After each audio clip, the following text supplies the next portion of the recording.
नमस्कार दोस्तों, मैं राकेश रेजा एक बार फिर हाजिर हूँ बाजार पे राय का एक और नया एपिसोड लेकर एक हफ्ते के ब्रेक के बाद। आपको पता है भारत में सभी जगह कोरोना काफ़ी फैला हुआ है और मैं भी इससे पीड़ित था और इसलिए मैं लास्ट वीक में अपना वीडियो नहीं रिकॉर्ड कर पाया। कोई बात नहीं, लेकिन क्या हो सकता है इसका अंदाज़ा मैंने मेरे पहले वाले वीडियो में दे दिया था कि कौन से लेवल्स निफ्टी के लिए काफ़ी महत्वपूर्ण हो सकते हैं। मैंने कहा था कि 17,650 ये वो लेवल होगी जहां से अगर और नीचे गए तो बहुत तेजी से मार्केट नीचे जाएगा, और हमने देखा कि वो लेवल टूटी और बहुत तेजी से मार्केट नीचे भी गया और अब हम लोग फिर वापस बेरिश मोड में हैं। लेकिन चलो बात आगे की करते हैं।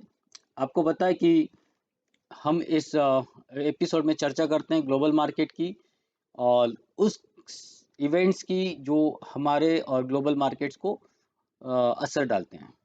तो इसके पहले कि आगे बढ़े, एक डिस्क्लोजर कि मैं सेबी रजिस्टर्ड एनालिस्ट नहीं हूँ, ना ही सेबी रजिस्टर्ड मैं एडवाइज़र हूँ। यहाँ जो भी मैं बात करता हूँ अपना एक नॉलेज शेयरिंग करता हूँ, मुझे जो लगता है मैं आपको बताता हूँ और केवल एजुकेशनल पर्पज से करता हूँ। इस बेस पे कि जो इन्फॉर्मेशन मैं आपको दे रहा हूँ, कोई भी निर्णय ना ले। आपने जो निर्णय आप लेते हैं इन्वेस्टमेंट का, ट्रेडिंग का, आपके अपने फाइनेंशियल एडवाइज़र के साथ में डिस्कस करें या अपने खुद के अपने अनुभव पे, आपके अपने जिम्मेदारी पे लें।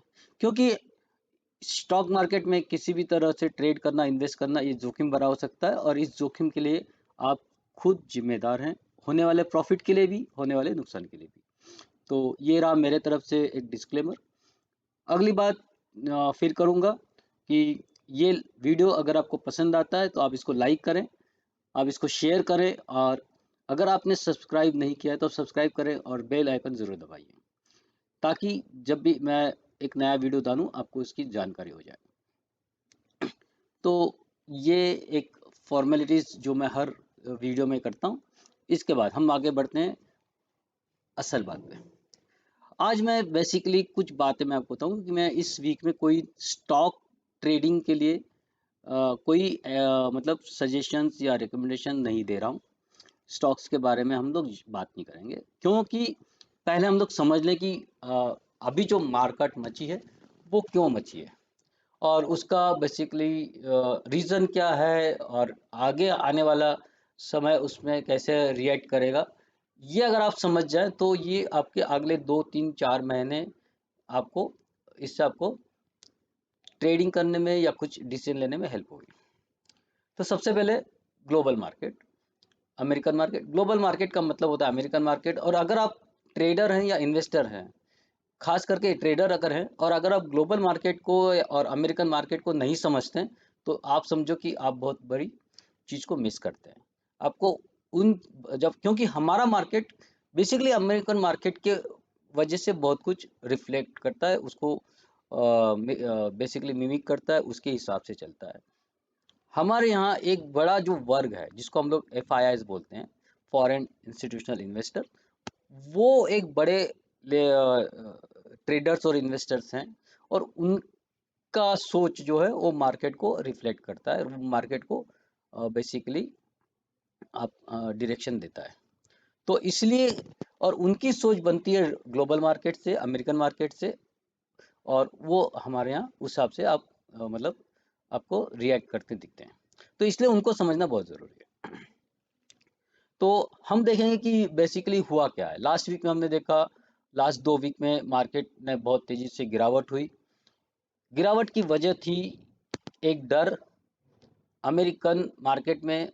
बेसिकली मैं कई महीनों से ये चीज़ कह रहा हूँ कि एक जो डर है वो महंगाई का है, और जो महंगाई है जिसको पहले कुछ महीनों कुछ हफ्ते पहले तक इसको ट्रांजेक्टरी बताया जाता, मतलब कि ओवर द पीरियड एक अपने आप ख़त्म हो जाएगी।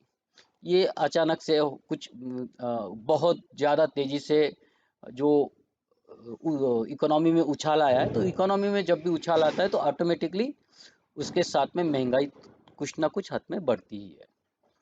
लेकिन ये केवल ट्रांजेक्टरी नहीं थी, ये अब लोगों को समझ में आ रहा है। और ट्रांजेक्टरी नहीं है तो अब इसके ऊपर कड़ा उपाय करना जरूरी है, ये अमेरिकन गवर्नमेंट को और फेड को समझ में आ गया। तो अब ये जब इसके जो मतलब लोगों को ये समझ में आने लगा कि इस गवर्नमेंट और फेड इस पे कोई मुश्किल कदम उठा सकती है, और इसी डर से लोगों ने वहां बेचना शुरू किया। लोगों ने डर डर किस बात का है? दो चीज का आप समझिए। मैंने इसके पहले भी आपसे चर्चा की टैपरिंग की।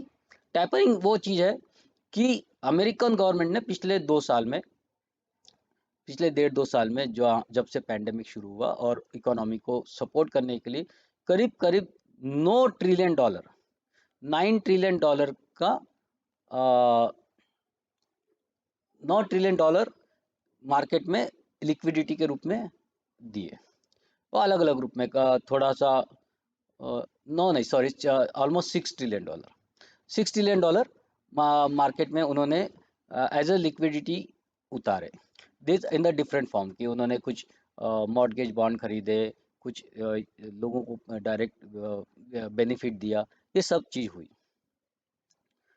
अब एक्स्ट्रा लिक्विडिटी आने के वजह से उनका जो बैलेंस है, बुक बैलेंस, वो अब करीब करीब 9 ट्रिलियन तक पहुंच गया है। तो ये एक बड़ा रिस्क है उनके लिए। इम्बैलेंस जो है अभी 9 ट्रिलियन डॉलर का एक बुक बैलेंस बिगड़ गया है।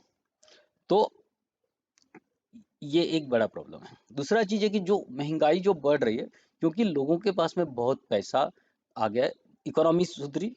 इकोनॉमी सुधरने के पहले गवर्नमेंट ने बहुत सारा पैसा उनको दिया, लोगों के पास पैसा है, लोगों ने जाके मार्केट में बाइंग की, तो बहुत ज़्यादा डिमांड क्रिएट हुई, बहुत ज़्यादा डिमांड क्रिएट हुई, तो इकोनॉमी का पहिया चेंज हुआ और इकोनॉमी तेज़ी से बढ़ी। इकोनॉमी तेज़ी से बढ़ी तो जो अनएम्प्लॉयमेंट क्रिएट होता पैंडेमिक की वजह से, वो पूरा ख़त्म होके वहाँ आप शॉर्टेज ऑफ लेबर, ये कंडीशन है कि आपको अनएम्प्लॉयमेंट अपने लोएस्ट लेवल पे है वहाँ।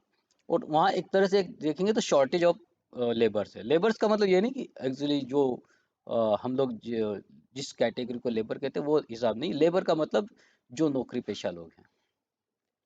तो जो नौकरी पेशा लोग हैं उनकी शॉर्टेज है। तो उनकी शॉर्टेज है, इसका मतलब है उनकी सैलरी बढ़ी, क्योंकि जब शॉर्टेज है तो जो लोग काम पे आ रहे हैं उनको ज़्यादा सैलरी दे के भी पैसे उनको काम पे रखा जा रहा है। तो इस तरह से और भी पैसा लोगों के पास गया, लेकिन इस पैसा जाने के बाद में महंगाई भी काफ़ी बढ़ी। तो एक्चुअली लोगों को बेनिफिट नहीं हो रहा है, पैसा उनको सैलरी बढ़ी हुई मिल रही है, लेकिन उसके सामने जो महंगाई बढ़ी है वो बेसिकली उनके सैलरी को बैलेंस कर देती है। पर महंगाई तो बढ़ी है और डिमांड भी बढ़ी है और इकोनॉमी भी तेजी से बढ़ रही है, ये सारे चीज़ है। अब जिन वजह से ये पैकेज जो दिए थे गवर्नमेंट ने, अब उनकी बेसिकली दो चीज़ें, उनकी एक तो ज़रूरत नहीं है, और दूसरी चीज़ है उनके वजह से महंगाई जो बढ़ी है, अब उस पर काबू पाना बहुत ज़रूरी है। तो अब गवर्नमेंट अब वो दो चीज करेंगे। एक तो जो बॉन्ड वो परचेस करके मार्केट में पैसे डाल रहे थे वो बंद होगा। दूसरी चीज, इंटरेस्ट रेट जो ऑलमोस्ट जीरो लेवल पे था, अब वहां वो इंटरेस्ट रेट बढ़ाने वाले। तो इंटरेस्ट बढ़ने वाला ये पहले भी सबको पता था, लेकिन पहले जो इंडिकेशन थे फेड के तरफ से वो ये थे कि 3 बार वो साल में, इस साल 3 बार इंटरेस्ट रेट बढ़ा सकते हैं। लेकिन अब जो लग रहा है कि वो 3 से ज़्यादा बार, मतलब 5, 6, 7 बार भी वो इंटरेस्ट रेट बढ़ा सकते हैं अगर ज़रूरत पड़ी तो। तो ये एक बड़ा निगेटिव पॉइंट है। इंटरेस्ट रेट बढ़ेंगे तो कर्ज महंगे होंगे तो आपको डेफिनेटली कोई भी कॉर्पोरेट में जब कर्ज महंगा होता है तो उसको पैसा महंगे रूप में मिलेगा, तो definitely it is not a good idea, और so it is going to make a negative impact on the industry. तो ये एक चीज होगा। और तीसरी चीज और हो सकती है जो ज्यादा लोगों को डरा रही, वो ये कि जो अब तक फेड बॉन्ड खरीद रही थी, मॉर्गेज बॉन्ड या इन डिफरेंट फॉर्मेट में, वो अब बेचना शुरू करेगी। मतलब पैसे निकालना भी शुरू करेगी। पैसे अभी डाल पहले अभी तक उनका ये सोच था कि सिर्फ हम लोग अब पैसे और नहीं डालेंगे, अब बाइंग खत्म करेंगे। तो टैपरिंग मतलब धीरे धीरे बाइंग कम करेंगे अब। लेकिन लोगों को ये भी डर लग रहा है कि ये ना सिर्फ बाइंग कम करेंगे, बल्कि अब ये बॉन्ड को बेचेंगे भी। जब बॉन्ड को बेचेंगे इसका मतलब ये होता है कि वो लिक्विडिटी को सक करेंगे, लिक्विडिटी को और खींच लेंगे, तो मतलब पैसे की और कमी होगी।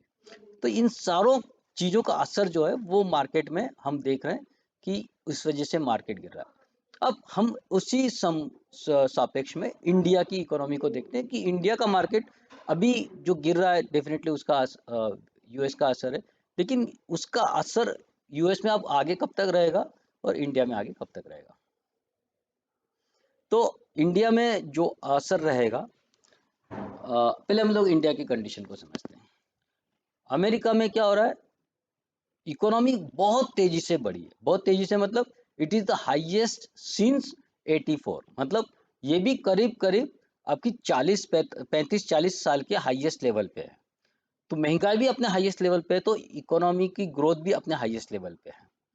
ओके, जो हम लोग अभी अचीव नहीं कर पा रहे कंपेयर, हम वो हमारे हिसाब से हम लोग अभी भी बोलेंगे 5.5, 6, 7% का जो इकोनॉमिक ग्रोथ है, अमेरिका के लिए बहुत ज्यादा होता है। अमेरिका का ग्रोथ जनरली 2-3% में होता है। ओके, तो उस हिसाब से अगर आप कंपेयर करेंगे तो ये बहुत ज्यादा है। हम लोग जो बोलते हैं कि हाईएस्ट ग्रोथ, हाईएस्ट ग्रोथ, लेकिन हमारी ग्रोथ जो अगर अगर अमेरिका के कंपेयर में लगेंगे, हम लोग अगर 15% भी ग्रो होंगे तो एक्चुअली हम लोग उससे कम ही है। तो हम भी ग्रोथ कर रहे हैं, हमारी भी ग्रोथ हो रही है, लेकिन हमारी ग्रोथ उस कंपेयर में काफी कम है। हम लोग जस्ट अभी निकलने की कोशिश कर रहे हैं, हम लोग पैंडेमिक के असर से निकलने की कोशिश हो रही है हमारी। तो it is not growth, actually हम लोग अभी जस्ट लाइन पे आ रहे हैं। हम लोग ये बोलेंगे कि हम लोग, हमारी ग्रोथ अभी इकोनॉमी जस्ट लाइन पे आ रही है। अच्छे रिजल्ट हम लोग के पिछले 3-4 क्वार्टर में कंपनियों ने अच्छे रिजल्ट दिए, अच्छा मुनाफा दिया। लेकिन अब जो महंगाई बढ़ी है उसका असर कंपनी के मुनाफे में दिखने लगा है। तो ग्रोथ हमारी हो रही है सेल्स में, लेकिन मुनाफा कम हो रहा है, मार्जिन्स कम हो रहे हैं। ये एक रिस्क है हमारे यहाँ। तो दूसरा है कि अनएम्प्लॉयमेंट, अनएम्प्लॉयमेंट अभी भी बहुत हाई है, बहुत हाई है। यहाँ अभी भी कुछ सेक्टर छोड़ के, जैसे आईटी, ये अगर छोड़ दे तो मोस्ट ऑफ द सेक्टर में अभी भी अनएम्प्लॉयमेंट बहुत ज़्यादा है। वहाँ कोई रेज नहीं है, वहाँ कोई सैलरी की ग्रोथ नहीं है। जो आजकल हमको जो भी अभी दिख रहा है वो एक आईटी सेक्टर में ही हमको एक बड़ा ग्रोथ दिख रहा है, सैलरी में भी और एम्प्लॉयमेंट में भी। लेकिन ऑल ओवर द जो ग्रोथ अनएम्प्लॉयमेंट है वो कम हुआ है।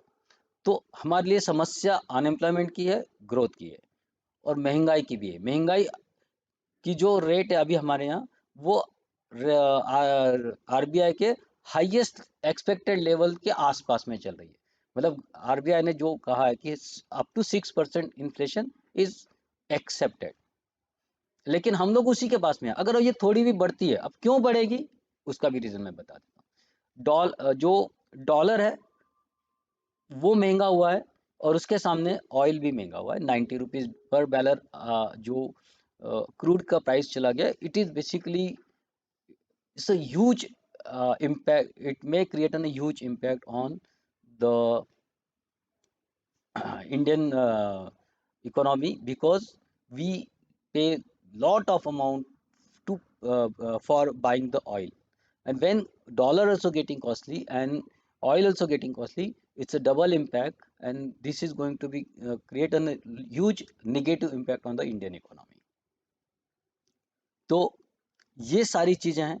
तो हमारा मार्केट पिछले अगले 2-3 महीने में काफी उठापटक भरा रहेगा। और इसीलिए मैंने आज इतना टाइम लिया आपको समझाने में कि अभी आप बहुत ज्यादा एक्सेस ट्रेडिंग ना करें, एग्रेसिव ट्रेडिंग ना करें, बहुत कम ट्रेडिंग करें, और लिमिटेड रिस्क ले, लिमिटेड पोजीशन को आप हाथ में रखें। वोलेटिलिटी आपको यहाँ काफ़ी मिलने वाली है। इसके और दो रीज़न है। अभी पहला एक रीज़न है कि हमारे सामने एक बजट है अगले वीक में। बजट से एक्सपेक्टेशन बहुत है, और बजट से अगर एक्सपेक्टेशन आपकी पूरी नहीं हुई इस समय, जबकि बहुत सारे सेक्टर्स है जिन्हें गवर्नमेंट से कुछ छूट चाहिए ताकि वो अपना बिजनेस और एक्सपांड कर सकें, खास करके टेक्सटाइल है, केमिकल्स है, और एग्रो बिजनेस हैं। तो इन सबको सबके एक्सपेक्टेशन है ताकि वो अपना एक्सपेंशन, लेकिन सरकार के पास में अपने लिमिटेड साधन है, और खास करके ऑयल प्राइस बढ़ने से सरकार के तिजोरी पे एक बड़ा भारी असर आने वाला है। चुनाव की वजह से सरकार प्राइस भी नहीं बढ़ा पा रही है, तो इन सारों का असर हमको दिखना पड़ेगा। साथ में बजट में सरकार यूपी के चुनाव को ध्यान में रख के भी बजट में काफ़ी सारी चीज़ें जो पॉपुलर चीज़ें वो ला सकती है, जो कि बजट को निगेटिव बना सकता है।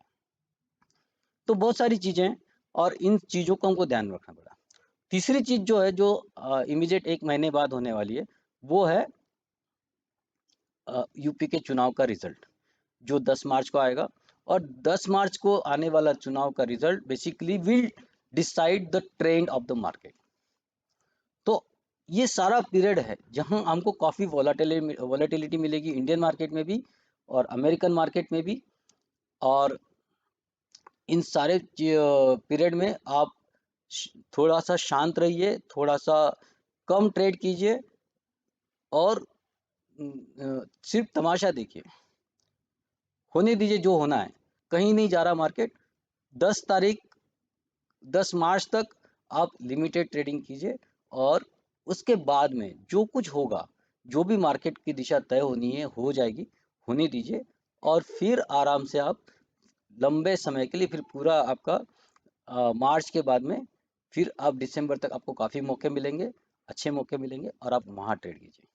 तो ये आपसे मैं कहना चाहता हूँ, इस बार मैंने काफ़ी बड़ा बेसिकली लेक्चर दे दिया। काफ़ी चीज़ें थी इसमें कम जाने की, और इसीलिए इस बार मैं कोई आपको ट्रेड के चीज़ें ट्रेड नहीं दूंगा, कोई स्टॉक के बारे में बात नहीं करूंगा, क्योंकि हम लोग मैं चाहता हूं कि फ़िलहाल अभी आप थोड़ा सा शांत रहिए। तो कुछ चीज़ें मैं चार्ट में दिखाना चाहूँगा, चार्ट में हम लोग देखते हैं, और निफ्टी और बैंक निफ्टी को भी थोड़ा समझने की कोशिश करेंगे, और ताकि हम लोग को समझे कि इंडेक्स में क्या हो सकता है क्या नहीं हो सकता है। और फिर इतना ही मैं इस बार कहूँगा, कोई स्टॉक की बात नहीं। तो चलो चार्ट पे भी मैं आपको दिखाता हूँ क्या अमेरिकन मार्केट में हो रहा है, और कहाँ क्या इंडियन मार्केट में हो सकता है।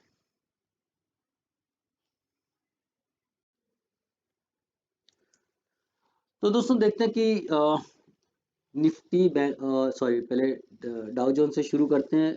डाउ जोन्स ने अगर हम लोग देखेंगे तो एग्जैक्टली एक जो लेवल्स हैं आप देखेंगे, मैंने भी पहले से मार्क करके रखे हुए हैं, एक सपोर्ट पे आया है, सपोर्ट पे आके अभी इसने यहाँ एक बेस बनाया है। ये बेस बनाया है, और कल जो आखिरी मतलब फ्राइडे के दिन अगर हम लोग देखेंगे तो डाउ जोन्स अपने हाईएस्ट लेवल पे बंद हुआ है। अच्छी खासी रिकवरी हम यहाँ देखते हैं। अगर हम नीचे के लेवल से देखेंगे तो ये करीब 33,800 से लेके तो 34,700, ऑलमोस्ट 900 पॉइंट की रिकवरी हम लोग एक दिन में हम लोग देख रहे हैं, and this is one of the best recovery.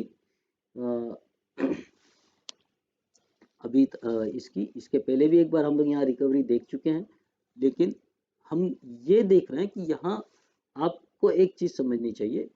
आप देखेंगे कि यहाँ काफी सारे विक्स बने हुए हैं, ऊपर साइड नीचे साइड दोनों साइड विक्स है। जब ये इंडिकेट करता है कि ये यहाँ वोलाटिलिटी बहुत है, बहुत नीचे बहुत ऊपर, फिर नीचे फिर ऊपर, फिर नीचे फिर ऊपर, इस टाइप से मार्केट चल रहा है। और ये इसलिए भी है कि लोगों को समझ नहीं आ रहा है कि जो सोच बन रही है वहाँ कैसे रिएक्ट किया जाए। और इसी के साथ में एक ये भी है कि रिजल्ट्स का वहाँ कॉर्पोरेट रिजल्ट्स अच्छे आ रहे हैं, उसका ये असर हमको लास्ट दिन देखने को मिला। लेकिन इसका मतलब ये नहीं है कि ये हमको एक परमानेंट ये दे रहा है सिग्नल कि ऊपर ही जाएगा। ऊपर जाने के लिए अभी का जो लेवल जो मैंने यहाँ मार्क करके रखा है, और ये जो लेवल है इसको मैं थोड़ा सा और ये करता हूँ, ये जो लेवल ये यहाँ से ऊपर जाएगा तो हमारे लिए नेक्स्ट लेवल बनता है करीब करीब 35,900 का। तो यहाँ से करीब करीब और 1,000-1,200 पॉइंट का अपसाइड बन सकता है, लेकिन इसके लिए पहले इसको ये क्रॉस करके कुछ समय रुकना पड़ेगा। तो ये मंडे हम लोग को समझ सकते हैं कि यहाँ क्या हो सकता है। देखिए या ये टेम्पररी है या ये बेस बन चुका है, या ये अभी भी वोलेटिलिटी कंटिन्यूस रहेगी, ये अभी हमको देखना पड़ेगा आगे।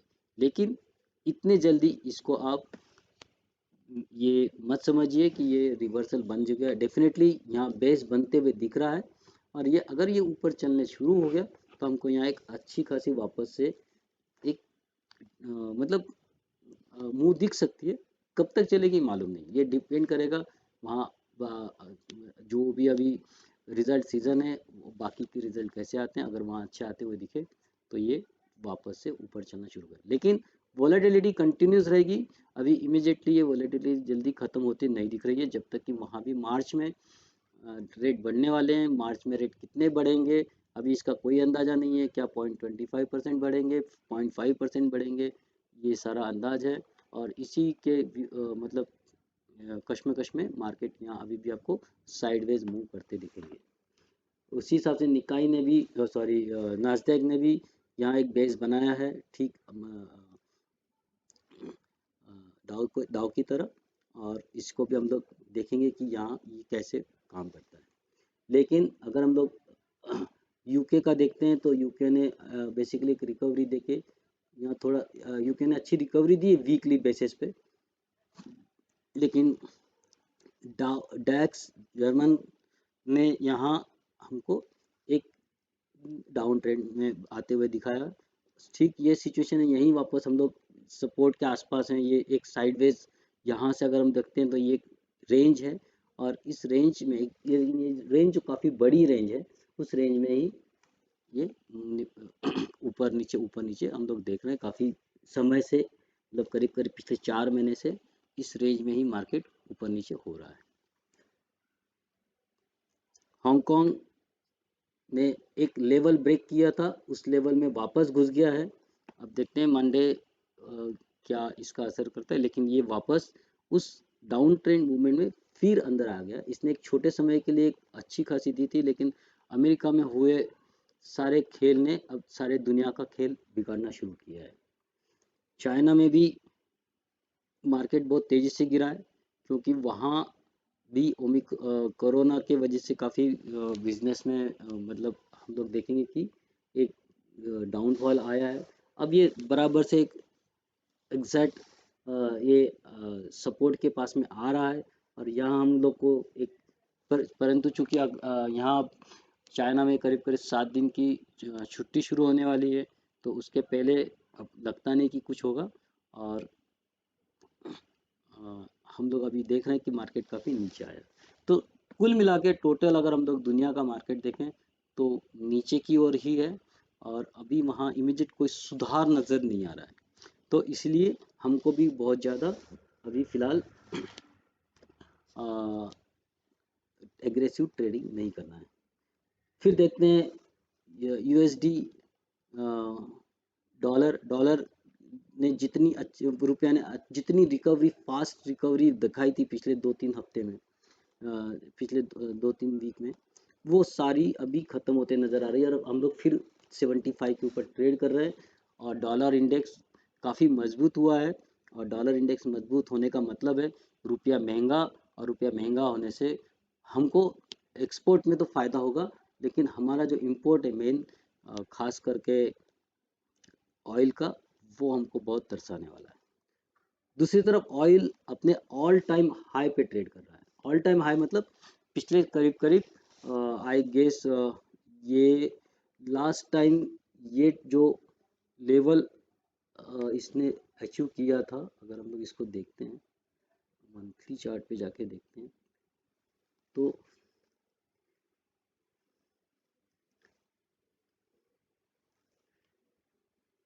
मंथली चार्ट का सॉरी, अगर हम लोग ये देखते हैं पिछला पॉसिबल तो 15, तो मतलब पिछले 7 साल में तो ये हाईएस्ट ही है।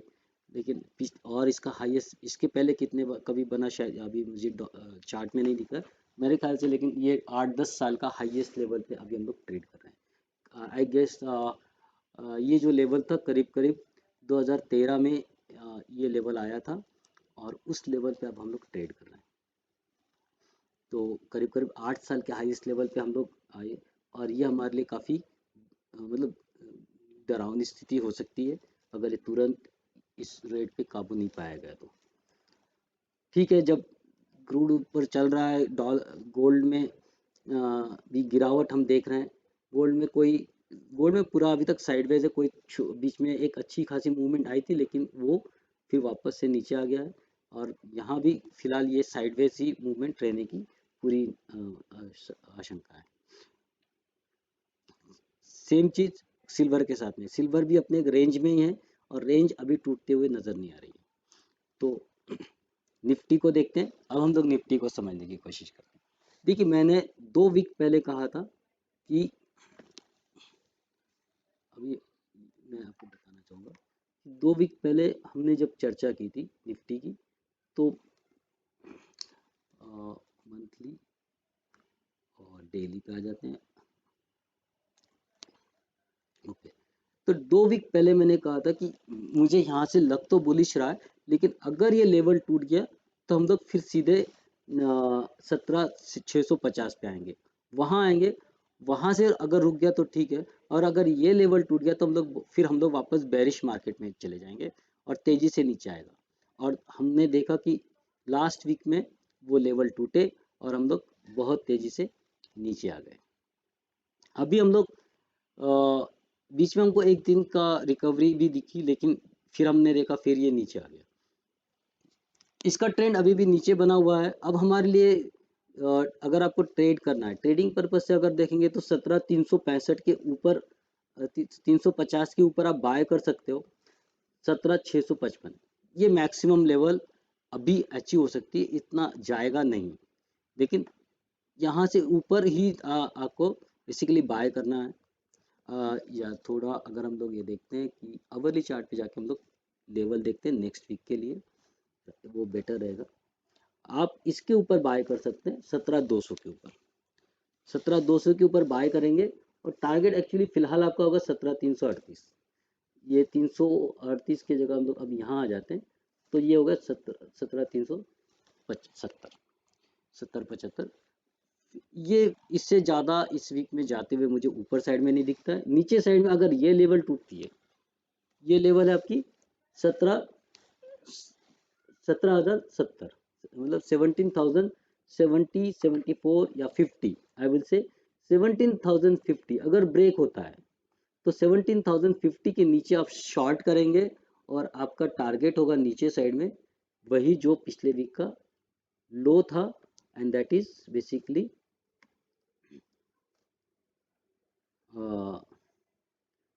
ये देखिए, ये ट्रेंड लाइन है जो यहाँ से ऊपर से आ रही है, और आप देखेंगे कि ये ट्रेंड लाइन को ये परफेक्टली रिएक्ट कर रहा है, और इसीलिए इस ट्रेंड लाइन के ही लेवल को मैं टारगेट बना रहा हूँ इस वीक के लिए।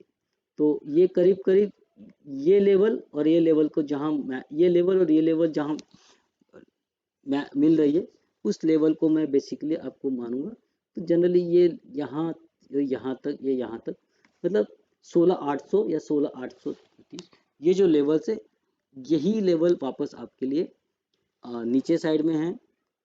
लेकिन अगर मार्केट टूटा इन केस, तो कुछ भी हो सकता है बजट वाले दिन। तो बजट वाले दिन कुछ भी हो सकता है, और इसीलिए जो लोअर लेवल है वो ये यहाँ से और भी नीचे जा सकते हैं, और वो जो नीचे रहेंगे वो इसके पहले का जो लेवल है 16,400। ओके, तो 16,400 का जो लेवल है वो हमको आते हुए दिखेगा अगर मार्केट लोगों को पसंद नहीं आया तो दिस इज द लेवल 16,419। ये लेवल भी आ सकता है अगर बजट लोगों को पसंद नहीं आया तो, और बजट पसंद आ गया तो अपर लेवल रहेगी मेरे लिए 17,650। ओके, तो ये दो लेवल के लिए हमको, ये ऊपर का लेवल है 655, और नीचे का जो लेवल है, अगर 800 का पकड़ लीजिए, 16,800 या 16,400, ये दो लेवल के लिए आपको ध्यान रखना है। बजट के ऊपर है, लोग बजट को कैसे रिएक्ट करते हैं उसके ऊपर है, तो आप बहुत सोच समझकर इसमें ट्रेड करें, और क्योंकि काफ़ी वॉलेटिलिटी रहेगी और लोग कैसे रिएक्ट करते हैं उसके ऊपर रहेगा। तो ये सारी लेवल है, ये रेंज है, इसके बीच में ही मार्केट यहाँ ट्रेड करते हुए आपको नजर आएगा। Bank Nifty, basically bank Nifty ने अच्छी खासी रिकवरी दिखाई थी कंपेयर टू निफ्टी पिछले 2-3 दिन में, लेकिन अगर हम लोग फ्राइडे का अगर मूव देखते तो ये निफ्टी से ज़्यादा निफ्टी के कंपेयर में इसका परफॉर्मेंस खराब रहा। अब जो है यहाँ से हमको क्या करना है, ये हमारे लिए ऊपर का लेवल है। अगर किसी को ट्रेड करना है मंडे के दिन तो आप इसके ऊपर बाय करेंगे, ये आपके लिए टारगेट होगा, इमीडिएट टारगेट। और अगर बजट पसंद आ गया तो 40,000 तक भी जा सकता, 39,000 का टारगेट भी आ सकता है और 39,500 का भी टारगेट आ सकता है। तो 39,500, 39 और these are the upper level, depend upon the budget how it comes. At lower level you can short below this for the target 36,300, and lower range will be 37,000. So from here you will be one first target and lower side second target. Let's see how it reacts with budget. Upper side will be this,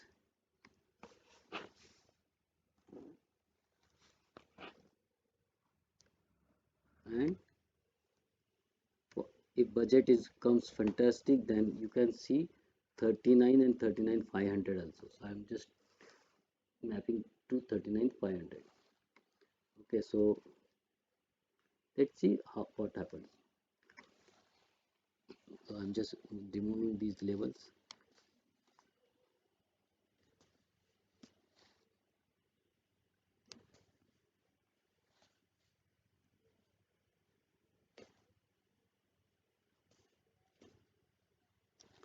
So this will be these are the levels for next week. There may be wide volatility because of the budget is there.